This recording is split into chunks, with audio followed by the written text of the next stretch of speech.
Hello, and welcome to the ONTIC Protective Intelligence Podcast. I'm Fred Burton with the ONTIC Center for Connected Intelligence. During my years as a counterterrorism agent with the U.S. State Department and time spent as a physical security expert in the private sector, I've seen it all and met many fascinating people along the way.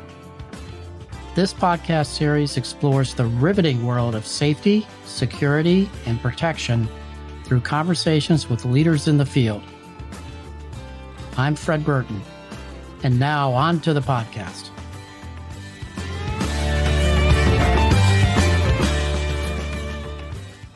Hi, I'm Fred Burton, here today with Dr. Louis Sage-Passant. Louis is the Global Head of Intelligence at Novo Nordisk, as well as a researcher in the field of intelligence and espionage. Louis holds a PhD from Loughborough University in Intelligence Studies and is an adjunct professor teaching intelligence and espionage in the public and private sectors at Sciences Po Paris. He has spent time in the Middle East and Asia Pacific regions in a variety of geopolitical analysis and intelligence roles, supporting the energy industry, the financial sector, the technology field, the pharmaceutical sector, and before this, the British military. Louis, welcome to our podcast. Thanks very much for having me, Fred. I should just stress that although that is my role, I am here speaking as an academic today and not on behalf of the company. That's the caveat they always make me give. No worries. Louis, as you and I both know, we've been talking about your new book for quite some time now, Beyond States and Spies. That title alone is just captivating. So walk our audience through how you got to this book. And I think you have a fascinating background. So let's begin with your background, and let's talk about how you got here. Thanks very much, Fred. I think it's really great to have this conversation with you in particular, because I think I met you pretty much at the start of my PhD journey. So I think if of all the people in the industry that I've been speaking to about this, I think you're one of the closest to this project as it's gone through. So it's actually really gratifying to be able to speak to you now, at the end of that journey with the sort of finished product there. My background, I'm a former British military intelligence officer. After leaving the military after a tour of Afghanistan, I came over to the private sector. I spent a few years in the Middle East working in the energy industry in a threat intelligence role. Before moving out to Asia Pacific, where I joined the banking industry in Hong Kong, and I spent a bit of time there. Before moving to France, where I currently am. And in that time, I've worked for I was self-employed briefly, running a travel security startup for a couple of years before joining a tech company, and then finally joining my current company, Novo Nordisk, last year. So been in a few different roles across a few different industries, but always very much focused on that intelligence space. And that's really always been a passion of mine. Alongside my professional career during the pandemic, during that period where, here in France, we had quite a strict lockdown. I had plenty of time on my hands. I decided to try a PhD and ended up writing one on private sector intelligence. And it was a really interesting exploration as to how the world sees our field. What I found was, I came in with this idea of, firstly, this rather arrogant view that I really understood intelligence and I was going to, write a PhD about it. I think within a couple of weeks of starting and getting into the literature and getting into the kind of depth of research, I suddenly realized how out of my depth I was and how little about intelligence I really knew. And as I started diving into it, I realized there were just so many areas to explore. And this field was such an interesting one because private sector intelligence in particular is almost entirely overlooked in traditional intelligence studies. That is changing now. There are a few what we refer to as scholar practitioners, so people like myself who have a role in the industry but also do the academic stuff on the side. People like Angela Lewis, Maria Robson-Morrow, and many others who are starting to blaze a trail in understanding this field. They're mostly in the US, which I thought was really interesting because as I started doing my PhD research, I went to my university in the UK and I said, I want to research private sector intelligence and maybe do a comparative study looking at who's doing it best, whether it's the government or the private sector, and if there are specific areas that they're looking at that might be interesting. Now, the response I got was really interesting because everyone just turned around and said, well, what the hell are you talking about? What is private sector intelligence? And they would either say to me, oh, you're looking at government contracting. You're looking at companies that are doing intelligence work in support of government agencies. And I said, no, I'm looking at private companies doing intelligence for themselves. To which they said, oh, okay, so you're talking about corporate espionage. To which I said, no, I'm talking about, okay, protecting against corporate espionage against among many other things. But I'm talking about geopolitical risk. I'm talking about threatening individuals, exec protection, and so on. I'm talking about travel security and all these areas that are supported by intelligence. And I received a bunch of quite confused looks in return. So the focus of my PhD really went from being trying to look at kind of what the field is up to at the cutting edge and to look instead at more of what actually is this field at the base level. What is private sector intelligence? How does that challenge our traditional understandings of intelligence? And that led me down some really fascinating rabbit holes. So the research and ultimately the book is divided into a few different parts. So firstly, I kind of introduced the problem, does private sector intelligence really exist? And I note that amongst the traditional academic definitions of intelligence, there's about one part that says, yeah, it's completely plausible this exists. In fact, it's completely reasonable that any organization would need good information and therefore they'd do intelligence. And there's another part that's kind of saying, it doesn't really fit the definition. Intelligence is something inherently governmental. So I really wanted to challenge those latter definitions. And then the next part of the book, I look at the history of the field, because a common theme I found was, oh, well, this is something new. Traditionally, intelligence was all about governments. And if the private sector is doing it, it's really a post 9/11 thing, or it's really emerged in the last couple of years. And that's simply not true. What I found was a history going back literally hundreds of years. And one of my favorite facts to share with people is that the oldest continually operating intelligence services in the world are either, depending on your perspective, the US Office of Naval Intelligence or the British Secret Intelligence Service, MI6. And the first kind of what I would say is a properly structured private sector intelligence organization was Lloyd's of London. It predates both of those. It actually predates MI6 by about 100 years. So the idea that this is new just doesn't make sense. Then I go and look at how the field does what it does. So I look at the intelligence cycle and say, how does intelligence in the private sector work? And examine, that's where I really got to get into the contemporary best practices, which was super interesting, being able to look at 62 of the biggest companies and their intelligence teams and how do they do what they do to keep people safe? And that was really, really eye-opening. And then finally, I look at the ethics of the field. I look at, what does it mean for private companies who are not accountable in the way that democratic governments are? What does it mean if they have access to some really cutting-edge intelligence methodology? And in particular, I look at some mispractices in the past, such as targeting of labor unions, activist groups, and so on, and try to carve out the ethical line between, there are cases where companies are facing dangerous activist groups and they have to be able to protect themselves. But there are also cases where those tools have been misused to suppress what could be termed legitimate criticism. So it's a pretty broad, I would say, rambling book. Like anything academic, I would say anyone who's struggling to sleep would certainly find it useful. But really what I was trying to do was explain what this field is and to kind of justify its existence to an academic world that is a little bit skeptical that it even does exist. So hopefully that gives you a kind of background of what the project is and how I got there. It's amazing. And as you and I know, we've been chatting about this now for a couple years, and I'm greatly looking forward to reading Beyond States and Spies. Now, as you go back and as you were putting this together, what was some of the most interesting or fascinating things that you pulled out of your research that the practitioners that are going to be watching or listening to our podcast might be unaware of? That's a great question. I think, there were so many things that were really unexpected to me. I would say, firstly, the level of cooperation in the field, and even to me as a kind of a practitioner academic coming in and asking people about their work. When I presented the project to my university and said, I really want to do primary research, I want to go out there and interview people doing this job. And the response I got was, there's no way these people will actually sit down and talk to you about this stuff. Surely it's all secret, or surely they don't want to share it. what I found was actually everyone was really keen to sit down and talk about this. Overall, I actually felt this real frustration among practitioners that people didn't really understand our field well enough. And as a result, they were really keen to talk and to tell their stories, tell that how they got into the field and the work they do, the problems they face, and so on. And as a result, most people were pretty open books about it. Now, there were some caveats around that. Everything was anonymous unless someone was already a public figure. So, Fred, I think you're quoted quite a few times in the book. It mentions who you are because you're already speaking very publicly about this stuff.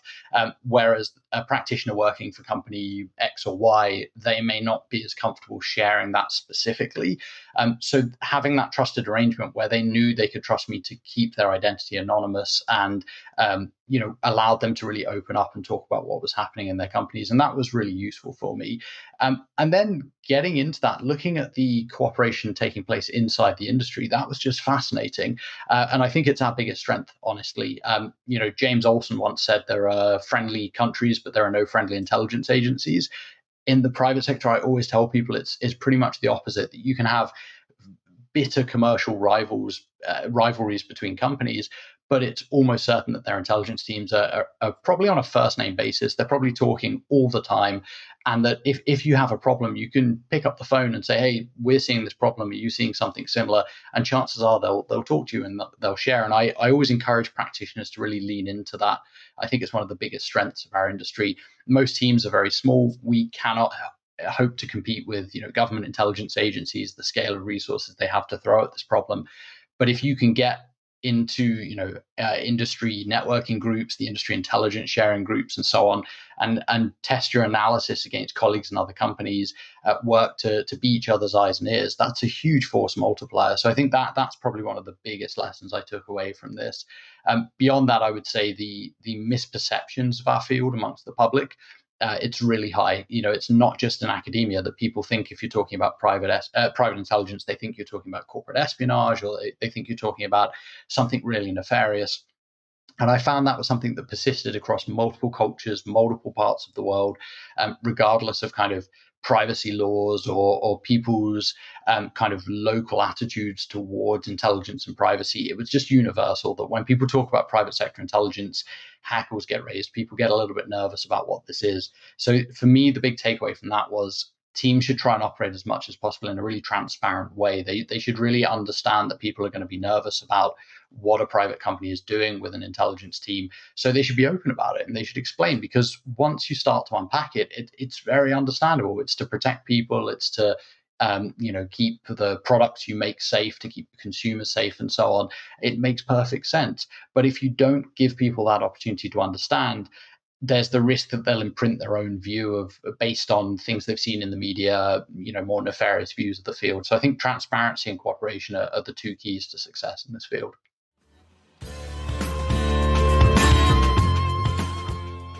We'll get back to the conversation in just a moment, but first, I wanted to tell you a little bit about ONTIC's Center for Connected Intelligence. In the world of safety, security, and protection, we know that gathering and sharing information is crucial. That is why we created the ONTIC Center for Connected Intelligence. The center is a hub for the ongoing exchange of security strategies and best practices, insights on current and past trends, and sharing valuable learnings through expert discussion and analysis. It's made up of seasoned experts across a wide range of disciplines. To find blogs, podcasts, webinars, white papers, and more, check out the center by visiting ontic.co/center. That's ontic.co/center.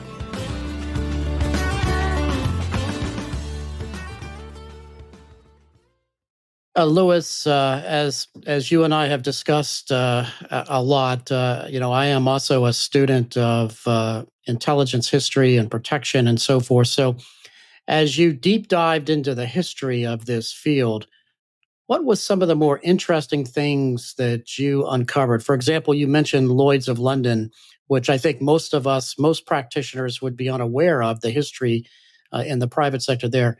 What's a couple examples of that you said, wow, I did not know that?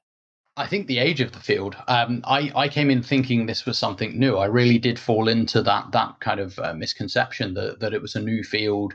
Maybe it existed before 9/11. there are practitioners in the field that I know that have been working in the field since pre-2001. So that part didn't surprise me, but I didn't really expect it to go back to the 1800s and in some cases even further back than that.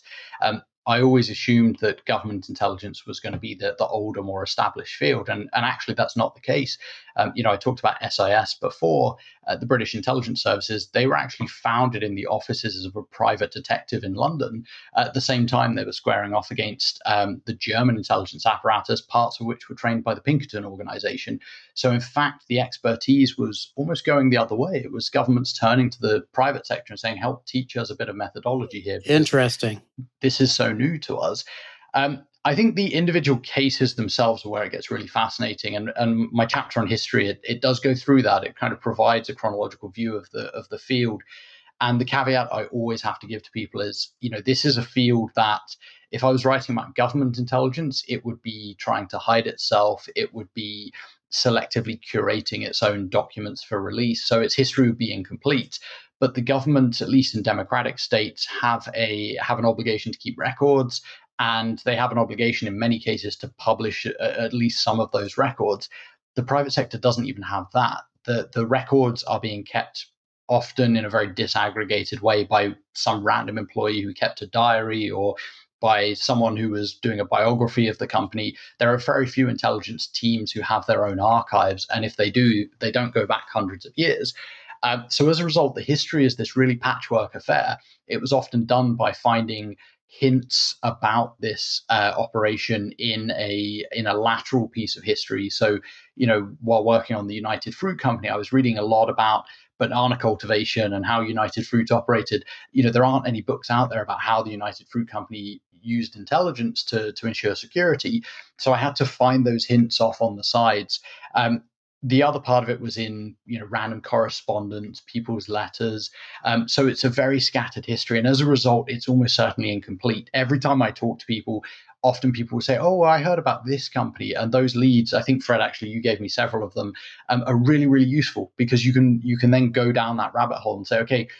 I know if I search for company Y intelligence team, I'm not going to find anything. But if I look for company Y diplomacy, interaction with governments, and things like that, I might start to find stuff. So that would be probably the big caveat of the history chapter. But once you get into it, there's a lot of detail out there about these individual cases, and they're absolutely fascinating. So Lloyd's of London, they were an absolute behemoth even back in the times of their first intelligence operations. They had about 25% of the global shipping market underwritten on their books. So that is a huge amount of risk to carry. Sure. If you've got to carry risk, you've got to quantify it. If you've got to quantify it, you need good information. So they built this huge network of agents around the world that were feeding human intelligence back to them. And it was everything from, what is the state of security in this port? Is there a war breaking out in this waterway? What are sea conditions like? It was absolutely every piece of information they could get their hands on. And what they found was by, I believe it was 1811, that this network of agents was so massive they were struggling to run it in an informal way. So they created an organization called the Lloyd's Agency to run this. So they had an in-house intelligence agency to run these human sources around the world. And the descriptions around this were amazing. Some of them range from things like, not a breeze could blow anywhere in the world without it being recorded on Lloyd's books. Wow. That there was this network of eyes and ears to scour the world for information and bring truth to the market. And that was absolutely fascinating to read about this degree of intelligence penetration back in the 1800s. What I found going on from there was that often, and there were some earlier examples, the British East India Company, certain wealthy individuals in kind of European dynasties that had their own private intelligence teams. But Lloyd's, I think, is the first recognizable intelligence team where a practitioner today would look at that and look at their structure and say, yeah, this seems familiar. This seems like the sort of thing we might do today. What I found was going on from Lloyd's, it was a very ad hoc affair. Some companies would do this because they were exposed to specific risks or specific circumstances, but it wasn't a standard piece of any company. And that's where I've been collaborating with Dr. Maria Robson-Morrow at Harvard University, along with Dr. Angela Lewis on another book that we're working on together. And we're working on a more in-depth history of the field. That should be out next year, I believe. And that is looking at some of the more modern history of the field, because I really looked at those very kind of early origins. Once you get to the kind of 1970s or 80s, that's where the field gets really interesting because it starts to become a more standardized thing where companies say, we are facing so many threats, we have to have an intelligence team as just a standard part of doing business. And that was the piece that I think was missing throughout my history, where it was more of an ad hoc thing that a company would do often for a few years and then they would stop doing it, or it would persist, like with Lloyd's of London. But it was something that was more of a rarity than the norm in the industry. So that was really fascinating. Some of the characters in this history are absolutely fascinating. Everything from really credible intelligence practitioners, people who really clearly saw the value of this stuff, through to complete charlatans. There are some people who are just truly interesting. I found one case of an individual who ran an intelligence vendor service that was selling intelligence to companies and private audiences. And in his letters, I found a letter where he referred to his subscribers as any damn fool with $200 to spend on this. So not a particularly respectful view of the people he was serving intelligence to. He made a lot of very bold claims that don't necessarily seem realistic, but people were paying for his sources. So really interesting chap. I found others who were really pioneers in this, that they were saying, hey, if businesses are going to work in these dangerous places, they need good intelligence to serve them. And that intelligence needs to be separate from what a government might give them, because government interests and business interests don't always align. So that was really interesting to me, this rich tapestry of characters that kind of made up this field. So it was a really fascinating journey diving into the history. And it's my favorite chapter by far. It was the one I enjoyed writing and researching the most. Lewis, I'm having been in this industry as long as I have and watching the evolution of, the creation of international security managers, due to hijackings and terrorist attacks globally, and then the creation of protective intelligence analysts and teams and so forth. I'm really intrigued with I think you are a pioneer in the field of the scholar practitioner. Talk a little bit about that as we wrap up our podcast today, because I really think that that's something that, as we look over the horizon, is the kind of trend that we really need in this industry. So help us understand what that scholar practitioner is. Yeah, it's an important question, and I think it's part of this professionalization journey that the field is on. I talked before about how it used to be a very ad hoc thing, and what we're seeing today is it's becoming a more formalized field, but we've still got a long way to go. There are no formal qualifications. There are plenty of offerings out there, intelligence training courses and so on, but there's no requirement to do any of them to do this job. Pretty much anyone can call themselves an intelligence analyst, and that's not necessarily a bad thing, but it does speak to an industry that's still quite immature. And I think this is where the scholarship is really useful, because it allows us to take a snapshot of the field and say, this is what it looks like right now. And what I'm hoping is that the students who are starting out on their journey now will do the same thing, and we'll be able to compare in a few years and say, here we can see this evolution of the field taking place. As this study has kind of given us these snapshots. I think the other part of it is helping us to understand the broader field, because a lot of companies, although they talk a lot, they share best practices and so on, there aren't really any rule books to say, here is how you build and run an intelligence team. And often some of those questions are things that are potentially too big to be asked in industry sharing groups and so on. So I think that's where academia can be really useful in giving us this essentially universal benchmark to say, we went out and surveyed and interviewed all these companies, and here's how they're doing intelligence. It's done in an anonymized way. It's done in a scientifically rigorous way, which means that we can try our best to eliminate social biases and so on, and give us ideally the closest to an accurate picture of the field that's possible. I think the scholar practitioner role is really important, because pure scholars would really struggle to get access to this industry. We're a very trusting field to people we know and people we work with, but to outsiders, it's really hard to gain access.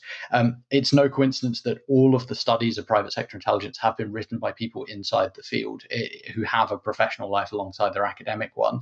So I really encourage anyone listening who's thinking about going into academia to consider that hybrid approach, because it's a really useful vehicle to essentially approach it as a trusted insider, but be able to give this accurate academic representation of the field in a way that someone coming straight from university just wouldn't be able to do. So I think that's something that I would really encourage anyone who's thinking about doing to do. I would also say that intelligence practitioners tend to be very well equipped to do a PhD. You're trained to research things, you're trained to analyze things in a dispassionate way, you're trained to go out there and find data sets and find people you can interview and so on. These are things that your average student has to learn for the very first time. And coming in as an experienced practitioner and doing a PhD, it actually makes a lot of those things quite easy. Obviously, there are lots of other challenges. You have to learn things like how to do a literature review and how to write academically, things that I certainly wasn't equipped to do. But that baseline of intelligence knowledge is really strong in kind of setting up a skill set for doing something like this. So anyone who's listening who's thinking about getting into academia, I would really encourage it. Our field needs more study. It needs more research to back it up. So, I think that would only be a good thing. Very sage advice from Dr. Louis Sage-Passant, his book, Beyond States and Spies, the Security Intelligence Service of the Private Sector. Thank you so much, Louis, for being on our podcast and for your friendship and all your research and work over the past couple years on this project. Likewise. Thank you very much, Fred.